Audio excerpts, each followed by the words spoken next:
Berlin, January 30th, 1943. The morning air is bitter -12. Frost clings to the stone facades of the Reich capital, and across the city, banners snap in the winter wind. Today marks 10 years since the regime took control. 10 years of the Thousand-Year Reich. Inside the Haus der Rumpf funds Germany's Central Broadcasting House technicians. Prepare for the most important radio address of the year.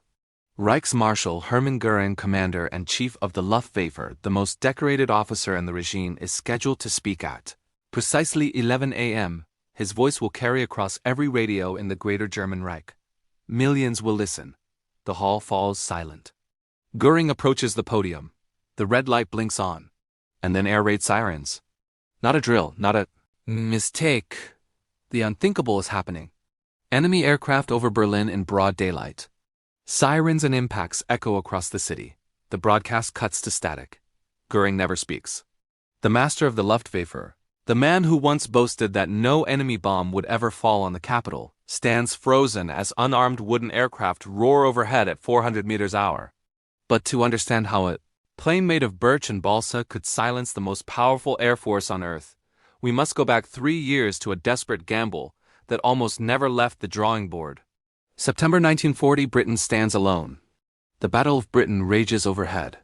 Every day, Spitfires and Hurricanes claw into the sky to meet waves of German bombers. And every day, the mathematics of war grow, more desperate. Aircraft losses are staggering. Aluminum stockpiles are dwindling. The factories cannot keep pace with the heavy losses. At the de Havilland Aircraft Company in Hatfield, north of London, a radical idea takes shape. Chief designer Geoffrey de Havilland and his team propose something that sounds like madness. A fast bomber built almost entirely of wood.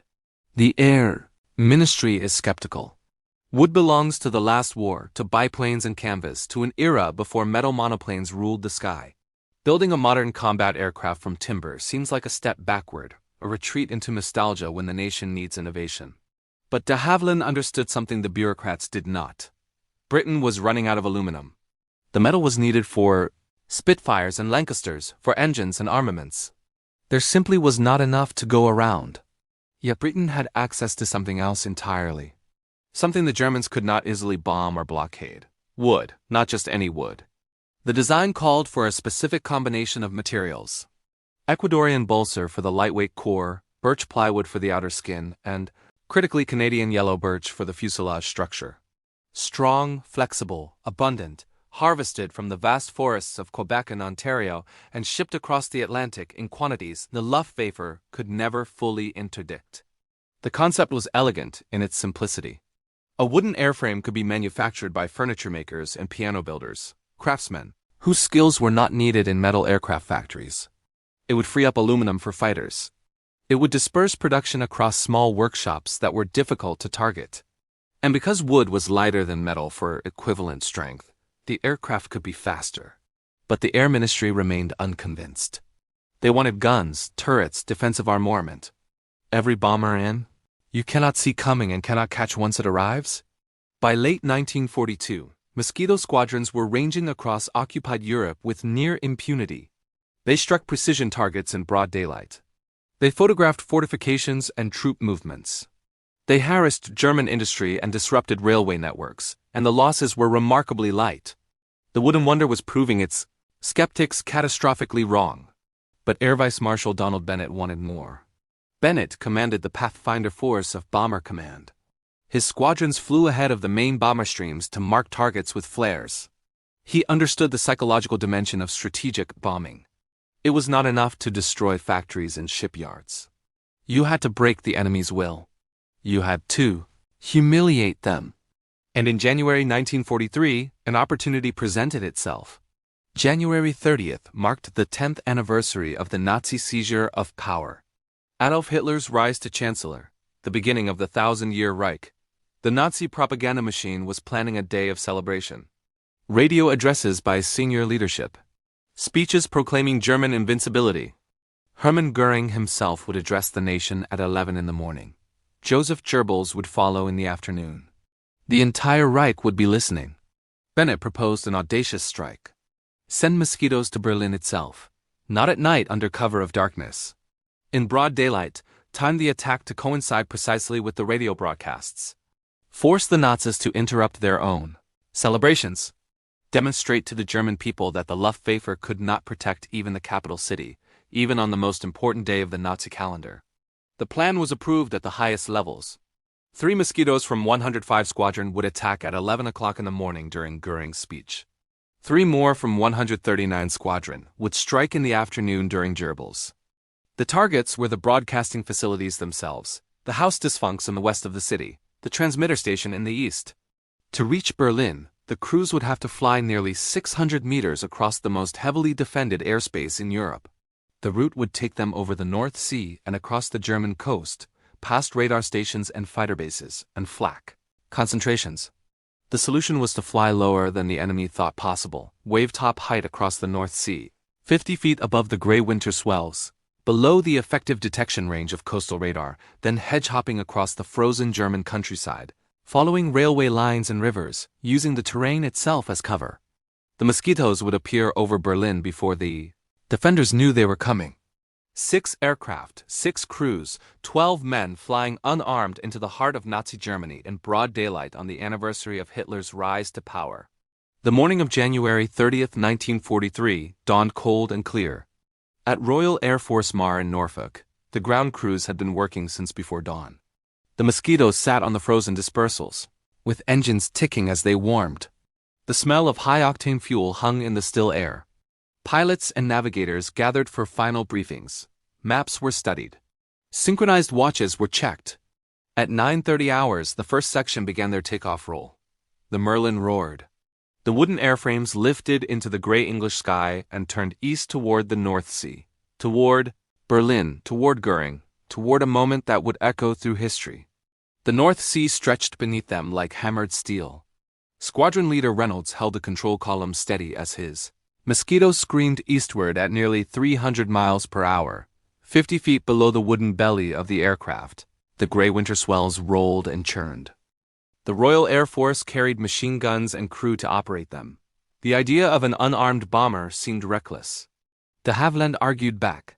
If the aircraft was fast enough, it would not need guns. Speed would be its defense. It would simply outrun anything the Luftwaffe sent to intercept it. No guns meant no gunners. No gunners meant less weight. Less weight meant more speed and greater range. The arguments went back and forth for months. Air Marshal Sir Wilfrid Freeman championed the project within the ministry. He fought for funding. He fought for priority. And for his trouble, the aircraft acquired a mocking nickname among its critics: Freeman's Folly. The skeptics believed it would never work. A wooden aircraft flying unarmed into the heart of Nazi Germany. It was a fantasy, a gamble built from lumber and glue and desperation. Yet Freeman persisted. De Havilland persisted, and in November 1940 the prototype took to the sky for the first time. The performance was extraordinary. The aircraft was faster than a Spitfire. It could outclimb most fighters in the Luftwaffe infantry, and it was made from materials that German bombs could not deny to Britain. They called it the Mosquito. But raw speed on a test flight was one thing. The question that haunted Bomber Command was whether this wooden wonder could survive where it truly mattered. Deep inside enemy airspace where radar stations watched and night fighters prowled. The Mosquito was unlike anything the world had seen. From the outside it appeared almost delicate. A sleek twin-engine airframe with graceful elliptical wings and a streamlined fuselage that seemed sculpted by wind rather than engineers. The plywood skin was smooth to the touch. Run your hand along the surface and you would feel the craftsmanship of woodworkers who had spent their careers building cabinets and boats and furniture. But beneath that elegant exterior was a machine built for war. Rolls-Royce and Merlin engines. The same powered the Lancaster, each one producing nearly 1,500 horsepower. Together, they could push the Mosquito to speeds exceeding 400 miles per hour, at a time when most frontline fighters struggled to reach 350. The aircraft could climb to 36,000 feet, higher than most German interceptors could effectively operate. It had a combat range of over 1,500 meters, and it could carry 4,000 pounds of bombs, the same payload as the much larger Boeing B-7 Flying Fortress. But raw performance statistics only told part of the story. The Mosquito possessed another advantage that its designers had not fully anticipated. An advantage that would prove decisive in the months and years ahead. It was nearly invisible to radar. German radar stations along the occupied Coasts relied on radio waves bouncing off metal surfaces. The steel skins of Lancasters and Halifaxes reflected those signals clearly. Operators could track formations from hundreds of kilometers away. They could vector night fighters to intercept. They could alert flak batteries to prepare, but would behave differently. The birch and balsa construction of the Mosquito absorbed and scattered radar signals rather than reflecting them cleanly. The aircraft appeared as a faint ghost on German screens. Sometimes it did not appear at all. Operators would dismiss the fleeting contact as interference or atmospheric disturbance. By the time they realized their mistake, the Mosquito was already gone. The Germans called it the Holzmoker, the wooden Mosquito. They spoke the name with grudging respect and mounting frustration. How do you stop an aircraft? One moment of inattention, one gust of wind, one split-second lapse, and they would cartwheel into the freezing water and vanish without a trace. His navigator, Flight Lieutenant Ted Sismore, crouched over his charts in the cramped cockpit, calculating airspeed and drift, watching for the first glimpse of the enemy coast. There would be no radio communication, no course corrections. From home, once they crossed into German airspace, they were utterly alone. The Hind Reynolds flew the other two Mosquitoes of the morning section. 3 wooden aircraft racing toward the most heavily defended city in Europe.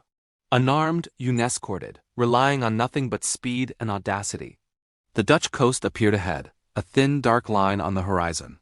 Reynolds pulled back gently on the stick, and the Mosquito rose just high enough to clear the dunes before dropping back down to treetop height.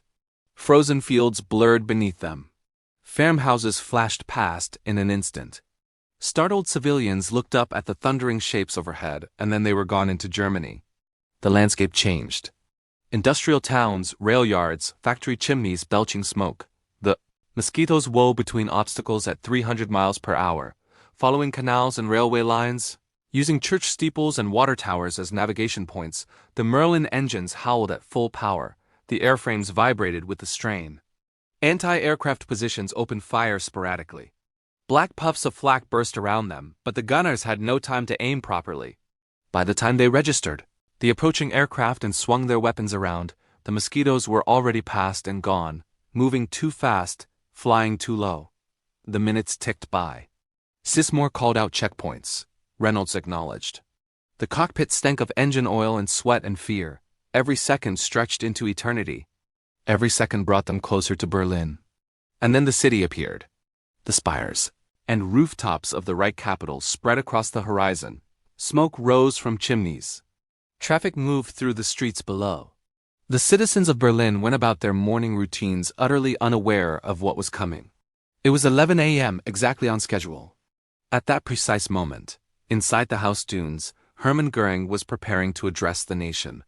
The most powerful radio broadcast of the year. Millions of Germans gathered around their wireless sets. The Reichsmarschall stepped toward the podium. The red transmission light glowed. Reynolds pushed the throttles to maximum power. The Mosquito surged forward. The broadcasting house loomed ahead. He lined up his attack run and released his bombs. The explosions ripped through the morning air. Inside the broadcasting hall, the windows shattered. The building shook. Plaster fell from the ceiling. Technicians dove for cover. The carefully orchestrated ceremony dissolved into chaos. Göring never delivered his speech. The transmission cut to static as air raid sirens wailed across the capital. The Mosquitoes swept over the rooftops and banked hard for home. Behind them, columns of smoke rose from the wounded city. Flak batteries opened up across Berlin, but the wooden aircraft were already accelerating away, climbing higher, racing westward, leaving confusion and humiliation in their wake. The second wave was already on its way. 3 more Mosquitoes from 139 Squadron crossed the North Sea that afternoon. Their target was the same city. Their timing was calculated to coincide with Wiesef Gerbel's scheduled address at 4 o'clock. The Minister of Propaganda, the voice of the Nazi regime. He too would be silenced. The afternoon raiders faced heavier opposition. The Luftwaffe was now fully alert. Fighters scrambled from airfields across northern Germany. Flak batteries stood ready, but the Mosquitoes came in low and fast, just as before. They struck their targets. They disrupted the broadcast, and then they vanished into the winter sky. Of the 6 aircraft dispatched that day, 1 was lost. A single Mosquito shot down by ground fire over Berlin. its crew lost in action. The price of audacity, the cost of war. But the mission was an overwhelming success. The Nazi propaganda machine had been exposed as impotent. The Luftwaffe had failed to protect the capital on the most important day of the Nazi calendar. And the weapon that humiliated them was made of Canadian birch and balsa wood. The reverberations of that morning would reach the highest levels of the German High Command, and no one would feel the sting more personally than Hermann Göring himself. The news reached Hitler's headquarters within hours. Enemy aircraft over Berlin in broad daylight on the anniversary of the seizure of power. The Führer was incandescent with rage. His Air Force had promised him an impenetrable shield. His Reichsmarschall had boasted that no bomb would ever fall on German soil. And now this. Göring retreated from public view in the days that followed. The humiliation was total. The man who had built the Luftwaffe into the most feared air force on Earth had been made to look foolish by a handful of wooden aircraft. Aircraft that his fighters could not catch. Aircraft that his radar could barely detect. Aircraft that mocked everything he had built. Weeks later, Göring summoned his aircraft designers and engineers to a conference. He demanded answers. He demanded solutions. And in the course of that meeting, he uttered words that would become infamous among aviation historians. He spoke of the Mosquito, of its speed and versatility, of the impossibility of intercepting it with conventional fighters, and then his composure cracked. It makes me furious when I see the Mosquito. I turned green and yellow with envy. The Reichsmarschall of the Greater German Reich, the commander of the most technologically advanced air force in the world, consumed with envy over an aircraft made from wood. Germans had jet engines in development. They had rocket planes on the drawing board.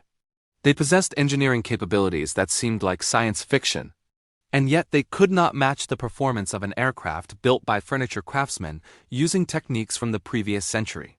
The irony was exquisite. German intelligence scrambled to understand the Mosquito phenomenon. They analyzed crashed examples. They interrogated captured aircrew. They studied every photograph and every report. And what they discovered only deepened their frustration. The aircraft was simple, elegant, efficient.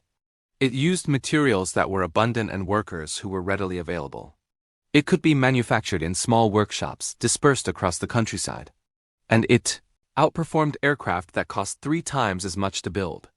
The High Command demanded a German equivalent, something fast and wooden and versatile. But German industry was not configured for such production. Their factories were tooled for metal. Their workforce was trained for aluminium and steel. The skills needed to build a wooden combat aircraft had largely disappeared from German manufacturing. Meanwhile, the Mosquito force grew stronger with each passing month. New squadrons formed, new variants emerged. Fighter versions carrying cannons, reconnaissance versions with cameras, night fighter versions equipped with radar. The Wooden Wonder adapted to every role bomber command could imagine, and the losses remained remarkably low. By the end of the war, nearly 8,000 Mosquitoes would be built. They would fly over 40,000 sorties. They would strike targets from Norway to North Africa, from the French coast to the heart of Berlin.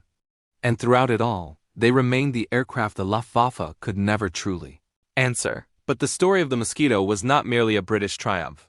Across the Atlantic, another chapter was being written, a chapter of Canadian industry and Canadian pride. The demand for Mosquitoes far exceeded British production capacity. In 1942, de Havilland Canada established a new manufacturing facility in Downsview, Ontario, just north of Toronto. Canadian workers began building Mosquitoes using Canadian materials. The same yellow birch that had proven so essential to the original design now came directly from Quebec and Ontario forests to Canadian assembly lines. By war's end, the Downsview plant had produced over 1,000 Mosquitoes. Canadian hands shaped the plywood. Canadian craftsmen fitted the components. Canadian test pilots took each aircraft into the sky for the first time. It was a source of immense national pride, a testament to what Canadian industry could achieve when the need was greatest. Veterans who worked on those assembly lines still remember the smell of wood shavings and aircraft dope, the sound of rivet guns and the whine of lathes, the satisfaction of watching a completed Mosquito roll out of the hangar knowing it would soon be striking at the enemy. And those who lived near the airfields remember something else. The sound of the Merlin engines, that distinctive rumble, that throaty roar that seemed to echo across the Canadian landscape. Mosquitoes taking off on training flights. Mosquitoes climbing into the Ontario sky. A sound that became woven into the fabric of wartime memory.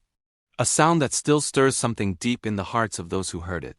The mosquito proved that courage takes many forms. It vindicated the visionaries who believed in it when others mocked. It demonstrated that innovation does not always mean complexity. Sometimes the simplest solutions are the most elegant. Sometimes the answer is found not in laboratories but in forests. Canadian lumber helped win the war in the air. Canadian workers built the aircraft that humiliated the Luftwaffe. And on that cold January morning in 1943, Canadian yellow birch flew over Berlin and knocked Hermann Göring off the radio. Some victories are measured in territory captured, some in enemies destroyed. But this victory was measured in something more profound.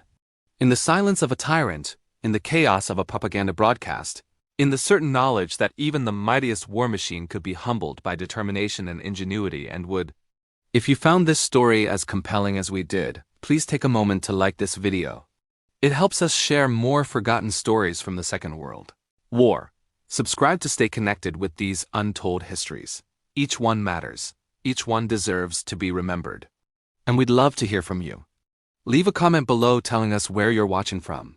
Our community spans from Texas to Tasmania. From veterans to history enthusiasts, you're part of something special here. Thank you for watching and thank you for keeping these stories